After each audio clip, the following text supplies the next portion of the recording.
Hi, everybody. Welcome back to another installment of my memoir, Dirty Numbers. Now, as you can tell, I'm dressed up festively because on this day, Christmas Day, that's where we find Jessie. I'm going to tell you something right now. Out of all the 6 chapters in this book, this one is the worst, the worst. So really don't even bother reading it, or you can order the book off of Amazon and it's like $2, and then you could read it slowly. But I'm going to tell you something right now. I do write books. I write fictional novels, and I write pretty decent dialogue. The dialogue in this book is atrocious, but that's because when I worked at this job, I took down the information. I took down the words that I was hearing. So what you're hearing right now is verbatim. I would write down the words. I just couldn't believe it. So that's what I'm going to give to you. Now I'm looking all happy and cheery and everything. Wait till I get into it. So here we start. Chapter 3, Episode 1 of Dirty Numbers. December 25th, 1990. Hello, is this the phone fax service? A voice asked me quite pleasantly. I assumed correctly that it was a regular customer calling. I thought today would be a slow, easy day, it being Christmas and all. That was not the case. As soon as I walked in, I checked the number of calls logged so far, and it was astoundingly high. I suppose the regulars were calling to wish their mistresses a Merry Christmas. Do you have any preference, Ricardo? I asked him. You probably know I'm a panty queen, he said shyly. A what? I asked before glancing at his file card. I saw he was into cross-dressing, dressing up like a woman. If I'd read that first, I wouldn't have batted an eye. Before working here, I would have thought the idea of men dressing up in women's clothes the most bizarre thing in the world. Now, and I'm not definite on the statistics, but I'd say about 30% of the male callers indulged in this little peccadillo. A panty queen, he repeated. I'm wearing white lacy ones right now. How nice, I said before trying to rush on to other business. My lover bought them for me for Christmas, he went on. I also got a matching corset, but I'll put that on when I talk to Charlotte. Charlotte? You want to talk to Charlotte? I quickly checked my schedule and saw she was working. For some reason, I had a lot of girls on today. Didn't they have anything better to do on Christmas Day than talk to horny men?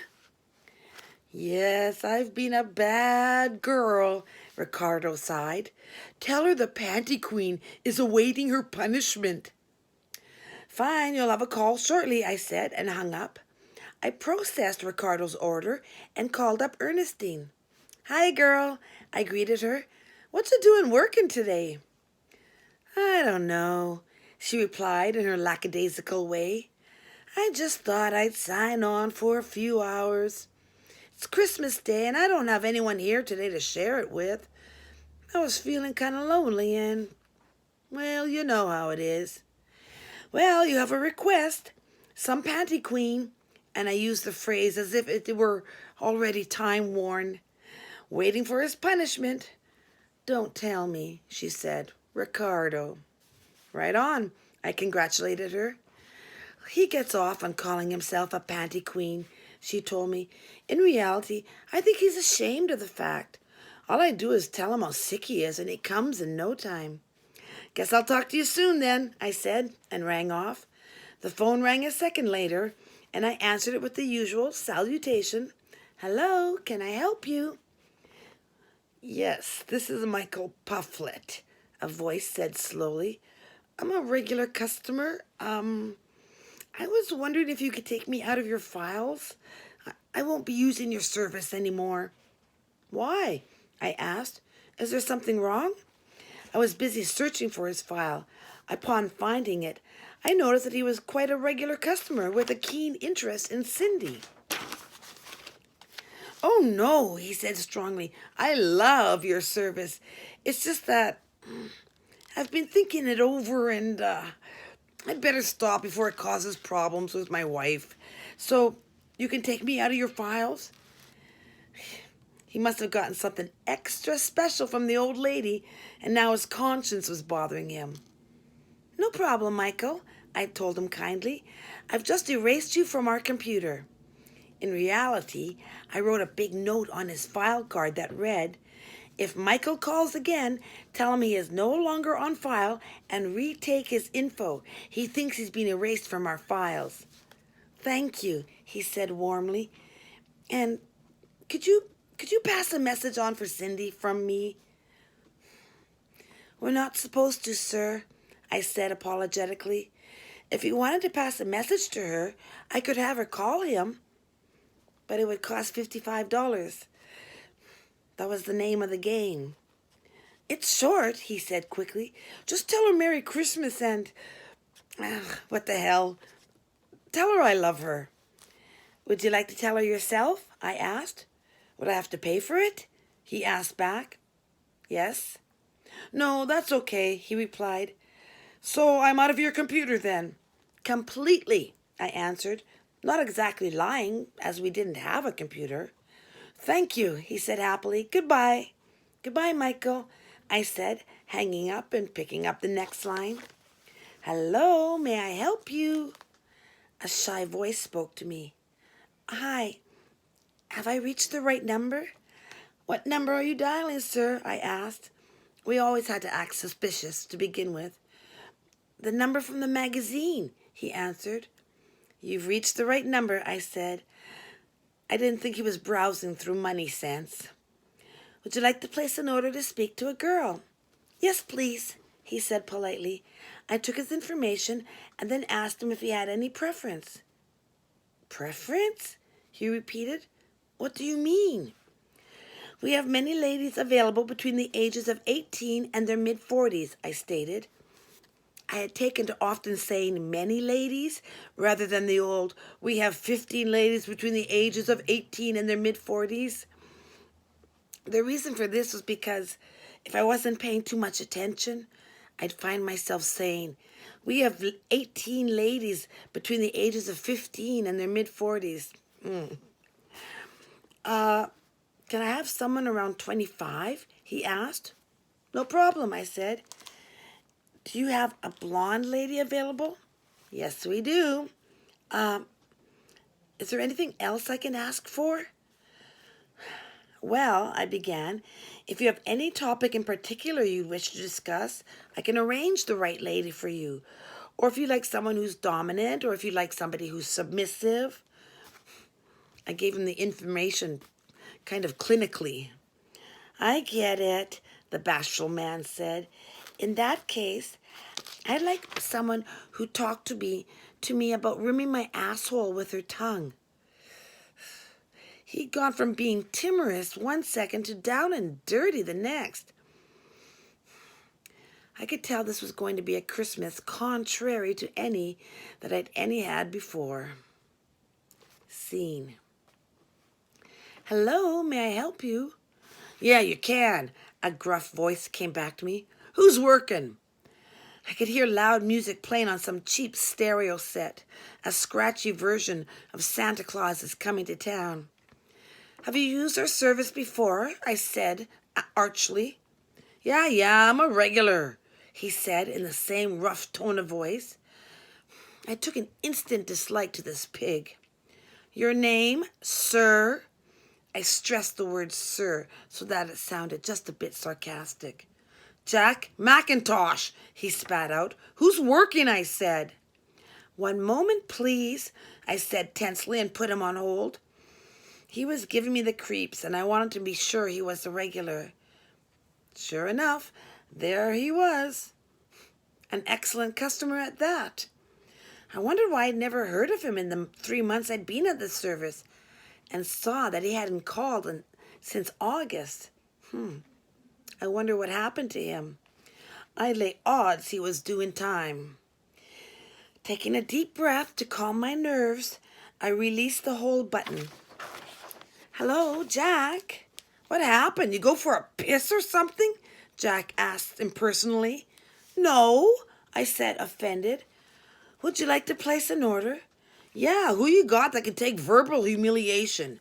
Jack asked conversationally. Still, the hair on the back of my neck stood on end. It never did that when the client asked for someone to pretend to piss on him. Let me see, I said slowly as I perused my phone mate list. Now my back stiffened a bit more with every name I looked at. I can't give him Lily, she really is too sweet. I can't give him Pearl, he'd drive her to beat the kids. Can't give him Roxy, she's new and I don't want to scare her off the job. I want to tell him that we have nobody available to call back in maybe the next few months. But instead, I decide to offer him Cindy. I have Cindy available. Would you like to speak to her? Yeah, Cindy, I remember that slut, Jack rudely recalled. She'll do. Get her to call me right away. Yes, master. Fine, sir. You'll have a call within 10 minutes, I said and hung up immediately.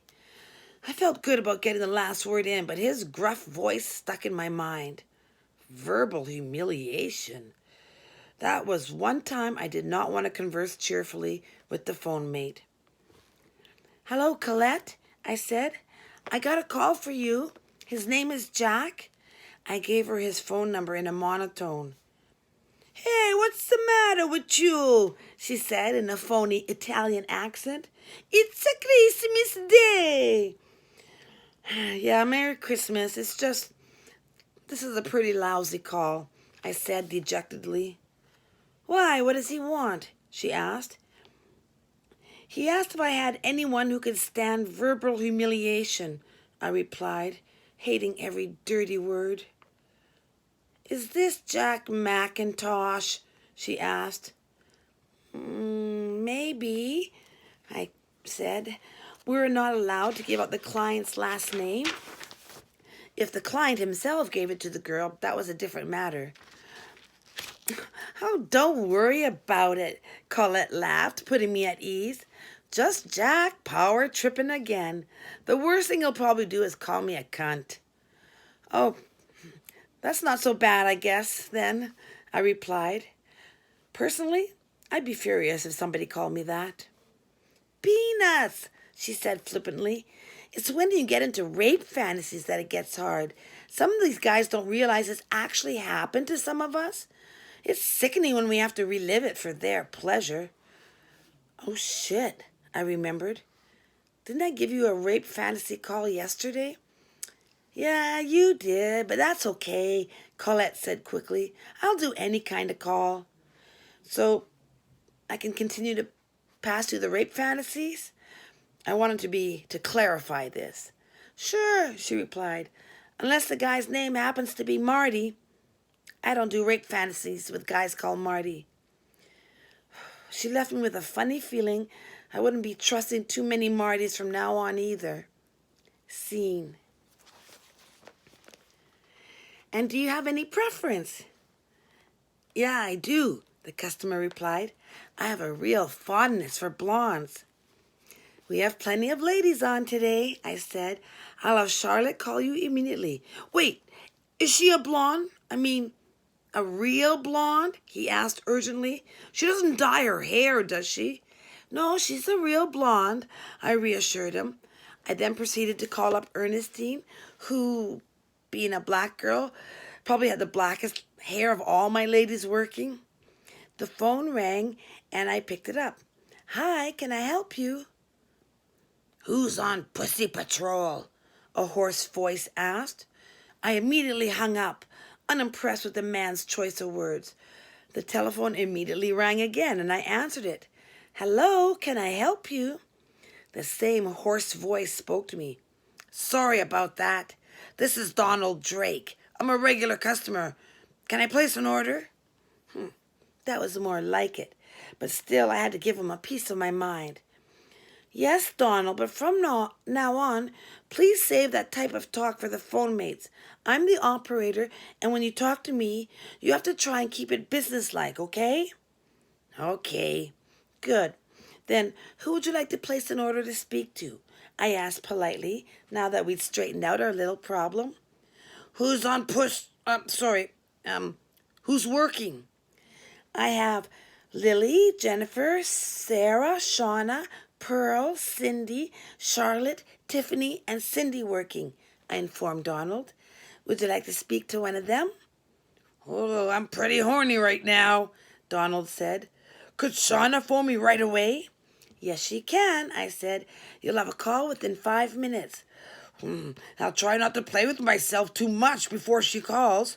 Goodbye, Donald, I said, disconnecting the line. I placed his order and passed it on to Shauna. Hi, Linda. Can you call up Donald? I gave her the number. Oh, I know this guy, Shauna said unexcitedly.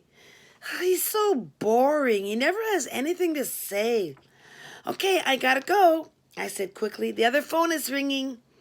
It was another regular customer, and I asked him if he had any preference.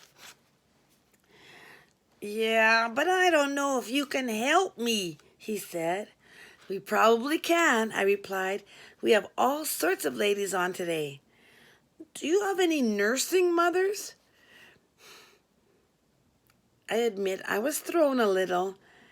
Let me check. I stuttered, putting him on hold.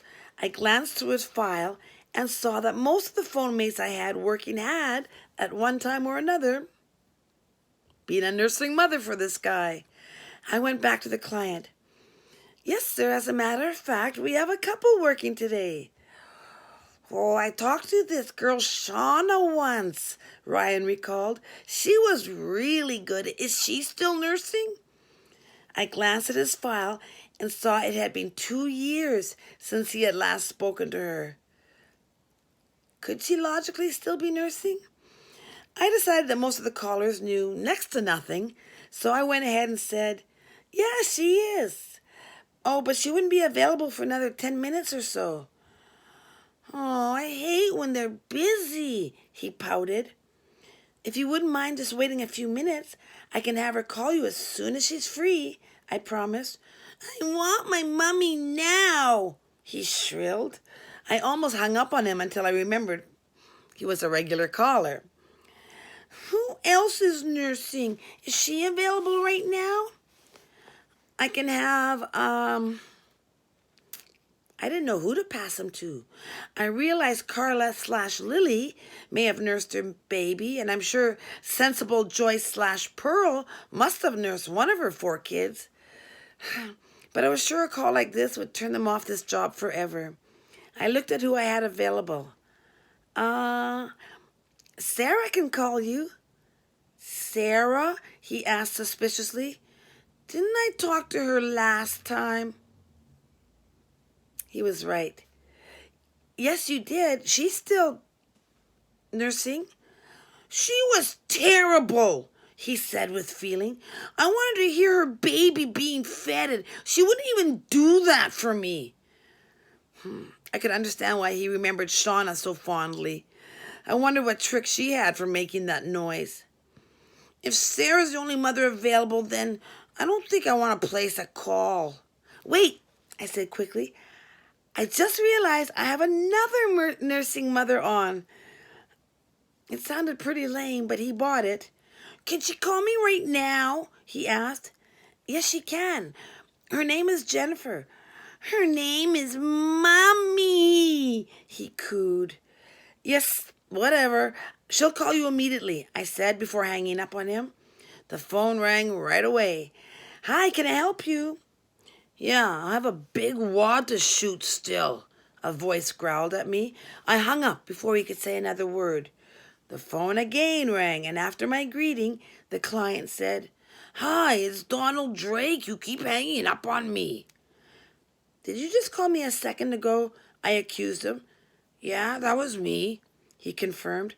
Donald, I told you you're not supposed to talk to me that way, I berated him.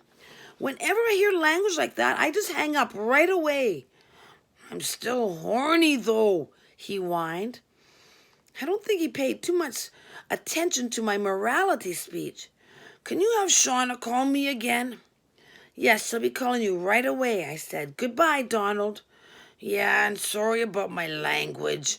It's just that sometimes my pecker gets so hard, it controls my brain. Shauna will call you right now, Donald, I repeated. Bye. I hung up and picked up the other line. Hi, can I help you? It's Linda. I'm done with Donald. He's not done with you, though, I joked. Oh, brother, she moaned. I'll never get around to eating my TV dinner. You're having TV dinner on Christmas Day? I asked incredulously. Yeah, I like TV dinners, she replied. But since today is Christmas, I'm making a turkey one. I don't usually buy the turkey dinners. So can you call Donald up? I asked. Linda could talk nonstop on 3 subjects: sex, TV, and food. I often wondered what she looked like in real life. If I have to, she said before hanging up. I spent the next half an hour dealing with a multitude of crank callers. Hi, can I help you? Help me? Would you like to place an order? Yeah, can I have a large pepperoni pizza, double cheese, onion? The next call was fairly similar. Hi, can I help you? Yeah. How can I help you? I asked, with my patience wearing thin already. Don't you know? I took a deep breath. Would you like to speak to a lady? Well, what are you?